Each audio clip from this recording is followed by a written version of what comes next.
Nós temos que dar o título de campeão de leitura dinâmica para o presidente do Supremo Tribunal Federal, Dias Toffoli, que desistiu dos dados do antigo COAF, porque disse que já recebeu em número suficiente.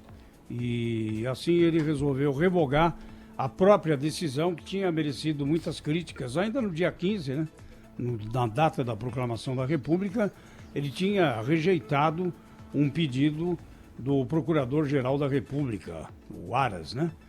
Bom, ele recebeu do COAF uma senha eletrônica.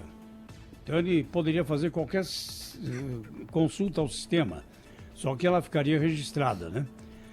Com informações bancárias e fiscais sigilosas de cerca de 600 mil pessoas físicas e jurídicas. E ele desistiu, contribuindo mais ainda para essa insegurança jurídica em que vivemos. Mas amanhã o Supremo vai decidir se mantém uma decisão do seu presidente, Toffoli, em julho, quando ele suspendeu mais de 900 investigações que tiveram como origem dados compartilhados por órgãos de controle, como o antigo COAF, que agora é o IF, né? Sem autorização judicial. A liminar foi concedida depois de um pedido do senador Flávio Bolsonaro, filho do presidente, investigado pelo Ministério Público do Rio de Janeiro. Essa questão divide opiniões. A advogada Nina Neri, entrevistada aqui na Rádio Bandeirantes, avaliou que a utilização dos dados é quebra de sigilo, sim. Bom, eu pessoalmente entendo que é. Por informações que constam do relatório de inteligência, trazem a data das operações, o beneficiário, a origem das movimentações, a data das transações, muitas vezes se a transação foi parcelada, se foi por TED, se foi por DOC, se foi um resgate em espécie. Para mim, isso é uma informação sigilosa, porque eu não entendo por que o Estado está tendo esse tipo de informação sobre todos os cidadãos brasileiros. A maioria dos casos, depois da decisão do ministro Toffoli, envolve crimes contra a ordem tributária, como sonegação e lavagem de dinheiro. Para a Procuradora da República, Luísa Frischeisen, esse tipo de compartilhamento é essencial para as investigações. Várias operações, não só essa movimentação bancária, isso faz parte do Sistema Internacional de Prevenção de Lavagem de Dinheiro. O que o COAF diz, então, olha, passa ao Ministério Público ou à polícia, aqui teve uma operação atípica, aqui teve uma movimentação bancária, se for o caso de movimentação bancária, uma compra de cartão de crédito também, atípico, não é normal. E a partir dessas informações é que o Ministério Público vai pedir a quebra de sigilo bancário ou a Polícia Federal vai, junto com o Ministério Público, pedir a quebra de sigilo bancário. Então, essas informações, elas são preliminares. Senhores, façam suas apostas. O que decidirá hoje o Supremo? Contra ou a favor dessa decisão amanhã, quarta-feira, né? Que é Pedro tem informações exclusivas sobre isso. Não. Cláudio, o que eu apurei aí é o seguinte, eu acho que o Supremo não deve restringir e nem liberar demais. Vai ter uma saída intermediária. Pelo que eu apurei, os ministros têm conversado, né? E ontem o presidente do Supremo recebeu o advogado-geral da União, o presidente do Banco Central e o Procurador-Geral da República para conversarem sobre o tema. Me passaram a informação de que está se buscando uma solução para que os investigadores tenham acesso a relatórios genéricos do COAF. É aquela história que a gente falava ontem aqui. Numa conta, o sujeito ganha R$2.000, movimentou R$1 milhão. Essa informação será passada para as autoridades de inteligência do Ministério Público e da Polícia Federal. Se ele precisar de qualquer informação a mais, isso é quebra de sigilo. Aí tem de pedir a autorização judicial. Então é mais ou menos isso que o Supremo vai modular amanhã. Ele não vai impedir que o COAF, que o Banco Central, que a Receita passem informações fiscais que possam dar início a investigações. Agora, qualquer passo além, e as histórias que nós estamos ouvindo aí são perigosas mesmo, eu reconheço, procurador não pode ter senha do COAF para fazer investigação. Isso não pode. Ele pode receber um relatório do COAF e é isso que eu defendi aqui ontem. Especificamente do caso que ele quer Olha, o que eu acho que precisa ficar mais claro também é como ocorre essa troca de informação entre o relatório do COAF, entre alguém que produz o relatório do COAF e esse alguém que recebe o relatório do COAF. Quem é o procurador ou quem é o promotor que recebe o relatório do COAF referente a um determinado caso, né? Esse procedimento, ele deve existir, é a única forma de levar uma investigação ainda preliminar adiante, mas acho que é importante dissecar e dar publicidade a esse trâmite, né? Para não parecer que fica uma coisa dirigida às vezes, né? Então eu descubro que tem aqui uma suspeita de rachadinha no gabinete do deputado tal, e entrego para o promotor Y, porque eu sei que o promotor Y pode levar adiante essa investigação.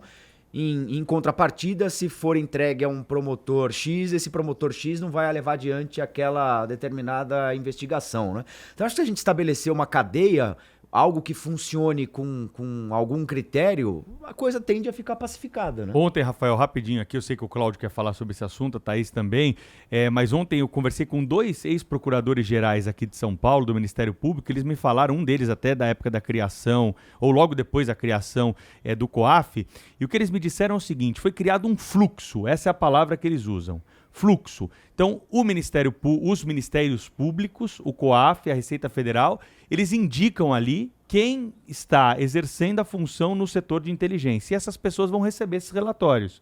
E aí vão repassar. Por exemplo, vamos supor que um vereador de Campinas, esse foi o exemplo que foi me dado de uma investigação que começou dessa forma. Um vereador de Campinas começou a ter uma movimentação muito alta no cartão de crédito dele, não foi nem na conta. Ele ganhava lá um valor como vereador, tinha uma renda, mas estava gastando milhões no cartão de crédito. Estava pagando esse cartão de crédito com dinheiro sujo. Foi passado esse relatório para a inteligência do Ministério Público de São Paulo, a inteligência repassou para um promotor de Campinas, o promotor de Campinas fez uma investigação em redes sociais, ouviu ali algumas testemunhas e encaminhou para o juiz o seguinte: eu quero denunciar esse vereador porque eu tenho um relatório do COAF, tenho esses elementos que eu colhi aqui, e há uma suspeita de que o vereador esteja lavando dinheiro, esteja praticando crime de corrupção. O vereador foi investigado, foi condenado e a partir do relatório. Então, as coisas foram feitas com autorização judicial no momento em que se exigiu autorização judicial. Esse trâmite segue padrões internacionais. O COAF, quando ele foi implementado e logo depois ele passou por uma reformulação, o Brasil assinou vários protocolos aí de procedimentos. GAFI, né? O GAFI, exatamente.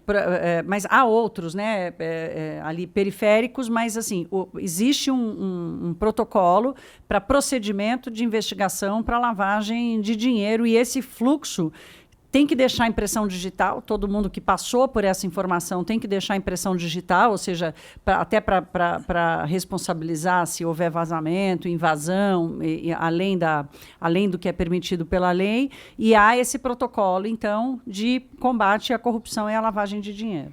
O fato é que o Brasil, embora tenha aderido a esses protocolos e acordos internacionais envolvendo esse assunto, não, de outro lado, não criou ou não assegurou, né, ou não preservou os direitos mais fundamentais da pessoa humana, que são valorizados nas democracias ocidentais, nas democracias formais, que são os direitos à privacidade, etc.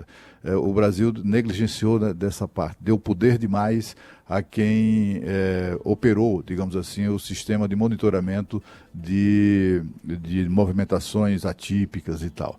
E essas pessoas cometeram abusos, né? Claramente abusivo, né? Abusiva, uma atividade que quebrou o sigilo, invadiu o sigilo de mais de 600 mil pessoas jurídicas e físicas no Brasil. É assustador que isso tenha acontecido num prazo tão curto. 600 mil pessoas foram investigadas de alguma maneira. É claro que esse tipo de monitoramento, de verificação é fundamental, isso tem que ser mantido, até porque se o Brasil não fizer isso, por exemplo, começa a perder, o handicap, né, por exemplo, para entrar na OCDE. Né? Imagina o prejuízo que isso não causaria. Né? É um dos fundamentos para o Brasil se candidatar e assegurar a vaga na OCDE e outras iniciativas internacionais. Portanto, é fundamental preservar essa prerrogativa que antes era do COAF e agora da UIF, né? Mas é preciso também, de outro lado, preservar os direitos dos cidadãos que não podem. Você imagina, não há a mais mínima possibilidade de nos Estados Unidos existirem quaisquer investigações envolvendo um número tão grande de pessoas sem autorização da justiça. Isso é absolutamente impensável. E, no entanto, ninguém questiona o envolvimento, o comprometimento dos Estados Unidos com todas as iniciativas de combate enfim, terrorismo, tráfico, lavagem de dinheiro e etc.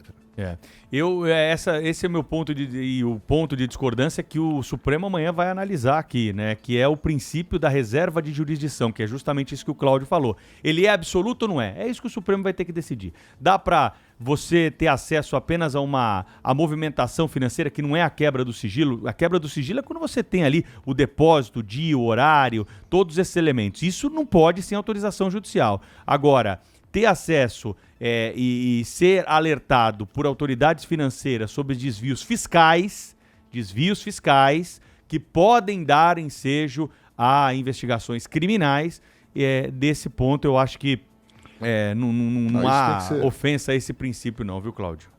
Isso tem que ser preservado. Agora, a doutora Nina Neri, que nós entrevistamos ontem no Bastidores do Poder, ela chama atenção para um caso que, assim, vem cá, qual é o problema de pedir autorização judicial? Não é? Porque, afinal de contas, se trata de movimentação bancária, aquilo vai estar para sempre registrado, né? Aqueles dados não vão evaporar. Né? E por isso daí a pressa, a afobação de tomar medidas, etc. e tal, sem pedir, enfim, o ato judicial, né? A sentença lá, a decisão do juiz. Qual é o problema? Quem defende... essa, né? O problema é atolar o judiciário. E, não assim, é nem atolar o judiciário, mas é avisar que o gato subiu no telhado, né? O gato subiu no telhado, Você vai comunicar um crime numa delegacia, o delegado não vai pedir autorização para o juiz para começar a investigar. Ele vai lá você comunicou um crime numa padaria, o delegado vai até a padaria, vai ouvir a testemunha. Só vai pedir autorização judicial para isso a partir do momento em que o COAF te alertar de que há uma movimentação diferente. É o que você não falou, tem nenhum problema de investigar. O cara ganha 2 e movimenta 1 milhão por mês, ali tem algo diferente, que precisa de alguma investigação. Então, Rafael, mas é esse o meu ponto. Qual é a dificuldade em pedir uma autorização judicial para investigar um sujeito para saber quebrar se esse 1 milhão representa algum risco à sociedade, ele se transformou num traficante de drogas, tá roubando dinheiro público, ou se foi por alguma eventualidade ali que ele vai conseguir explicar ao Ministério Público ou não. O que não dá para fazer, eu entendo, é sair investigando a vida das pessoas e vasculhando a vida das pessoas sem que elas sejam avisadas sobre isso. Eu preciso saber que eu tô sendo investigado. Eu preciso saber que eu tenho... Esse é o meu ponto. Não, você vai avisar o bandido? Não, mas nem todo mundo é bandido. Esse é o ponto. Mas você tá avisando o bandido bandido tratar também. todo mundo como bandido. Não, mas se eu sou bandido,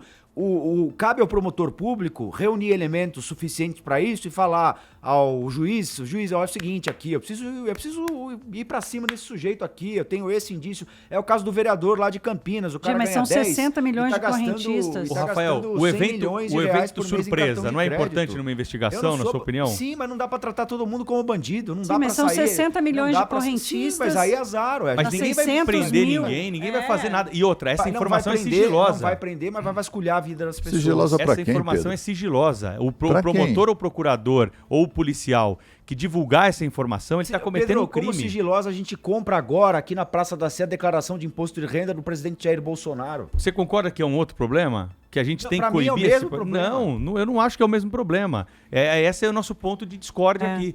Eu não acho que é o mesmo problema. Você tem como coibir quem faz isso e fez, por exemplo, contra autoridades importantes, né, com dados da Receita, vídeo que aconteceu no episódio Gilmar Mendes. Temos que cobrar punição para procurador que faz isso. Tira da carreira, paga uma multa milionária. Tem a lei de abuso de autoridade, vai entrar em vigor agora aí em janeiro.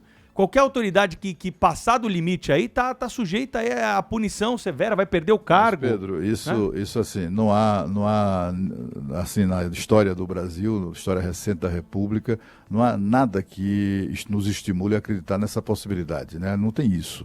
Os abusos são cometidos reiteradamente. A decisão do Toffoli foi muito motivada por isso. Porque apesar da liminar que ele tinha concedido, eu não quero nem entrar no mérito do que inspirou essa decisão anterior. Mas os caras não estavam nem aí para isso, continuavam fazendo o que estavam proibidos de fazer, rapaz. Quer dizer, esse tipo, foi por isso que ele pediu a lista de quem tinha acesso e tal, para apurar a responsabilidade. Os caras continuavam fazendo o que estavam proibidos por ato do presidente do Supremo Tribunal Federal. Porque o Mas Toffler esse é um outro erro, aquilo. Cláudio. A gente não pode justificar um erro com outro. Esse é um outro erro. Tinha uma decisão que não podia. Hoje não pode receber relatório do COAF. Quem estiver recebendo o relatório do COAF, estiver utilizando, tem que ser punido. É simples e fácil. Em vez de gastar tempo com o Supremo, gaste tempo com o CNJ lá para punir esses maus promotores. Vai ver o que está acontecendo no CNJ lá, por exemplo, com uma troca de informações sem respeitar trâmites corretos que ocorreram na Operação Lava Jato, por exemplo. O CNJ lá pune alguém, o Conselho Nacional do Ministério Público lá pune alguém. Não, mas gaste esforço para isso. É isso que eu estou cobrando. Não, então vamos desacreditar dos órgãos.